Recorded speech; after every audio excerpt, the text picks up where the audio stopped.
क्या है आयुर्वेद?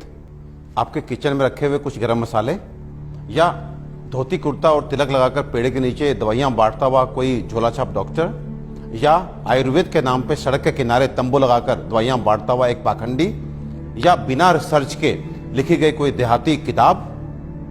अफसोस की बात है कि हम में से अधिकतर लोग यही मानते हैं और यही जानते हैं, और इसी चूक का परिणाम है कि आज हमें यह दिन देखने को मिल रहा है। और साथ ही मैं आपको सचेत कर देना चाहता हूं कि अगर अब भी हम ना सुधरे, हम आयुर्वेद को नहीं जाने, नहीं पहचाने, तो मुझे नहीं मालूम कि आयुर्वेद का क्या होगा, लेकिन मानव जाति का पतन तो मैं निश्चित रूप से देख रहा हूं। और जो लोग मेरी इस बात से इत्तेफाक नहीं रखते, वो अपनी क्वालिटी ऑफ हेल्थ और क्वांटम ऑफ लाइफ को कंसिडर करें। साधनों के अभाव में हमारे बड़ों में से अधिकतर लोग 100 वर्ष की आयु तक पहुंचते थे। ये वो आयु है जिसकी आज हम साधन संपन्न होने के बावजूद भी कल्पना तक नहीं करते। और मैं एक बात आपसे पूछना चाहता हूं कि ये जो मॉडर्न साइंस है, ये किस तरह का इलाज कर रही है? कि आपको यदि शुगर हो गया तो आप दवाई खाइए, कब तक? जिंदगी भर।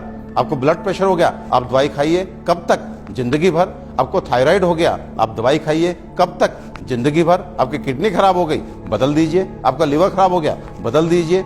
आपको गांठ हो गई, काट डालिए।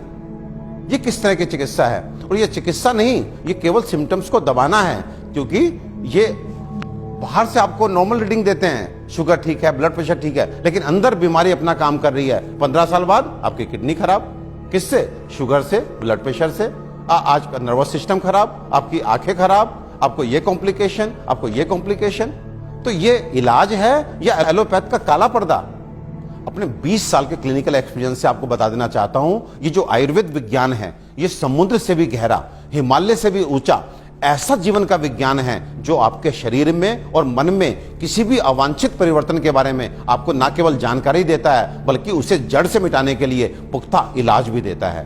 और मुझे एक बात समझ में नहीं आती, आप ऐसे विज्ञान को क्यों नहीं जानना चाहते जो आपको कभी शुगर, ब्लड प्रेशर, थायराइड और अनेक तरह की प्रॉब्लम्स आने ही ना दे? और यदि दुर्भाग्य से आ गई, आपके जेनेटिक कॉम्पोजिशन इस तरह का है कि आपको ये बीमारियां लग जाती हैं, तो इनसे कैसे आप बचे रहें और कैसे आप ठीक हो सकते हैं, इसके बारे में भी पुख्ता जानकारी दे। मित्रों, आयुर्वेद सबसे पहले स्वस्थ स्वास्थ्य रक्षण के लिए आपको ऋतुओं के हिसाब से आपको क्या खाना चाहिए, क्या पीना चाहिए, किस तरह की जीवनचर्या आपकी होनी चाहिए, ये सब सिखाता है। और उसके बाद अनफॉर्चुनेटली यदि आप बीमार पड़ते हैं तो यहाँ पर लाखों दवाओं का वर्णन है, जिसमें आपकी काष्ठ औषधियां यानी कि जड़ी बूटियों से बनी औषधियां, आपके मिनरल्स यानी कि खनिजों से बनी औषधियां, रस औषधियां, इतनी सारी औषधियों का वर्णन है जो आपके उन बीमारियों के लिए भी आपको इलाज देती हैं जिसमें आज का मॉडर्न साइंस जो है अपने हाथ खड़ा कर देता है। आज फैली किसी भी विषाणु जनित बीमारी के लिए वेंटिलेटर्स का इंतजाम मॉडर्न साइंस करता है। केवल किस लिए? इसलिए कि वो तब तक आपको जीवित रख सके जब तक वायरस अपने आप आपको छोड़ के नहीं चला जाता। तो ये किस तरह का इलाज है? जबकि आयुर्वेदिक औषधियां ऐसी हैं जो सीधे जाके वायरस को मार के आपको बीमारी से बाहर लेके आती हैं, आपको मौत से मुंह के बाहर लेकर के आती हैं। तो दोस्तों, विश्वास कीजिए, अपने आयुर्वेद को मान दीजिए, सम्मान दीजिए, जानिए, पहचानिए, अपनाइए और अपने जीवन को, अपनी हेल्थ को अच्छा कीजिए। आयुर्वेद का इलाज ना तो धीमा है और ना ही लंबा, बल्कि यह रोगों को जड़ से खत्म करता है। आधुनिक सर्जरी दुनिया को आयुर्वेद की ही देन है। आचार्य सुश्रुत को सारा संसार निर्विवादित रूप से शल्य चिकित्सा का जनक मानता है।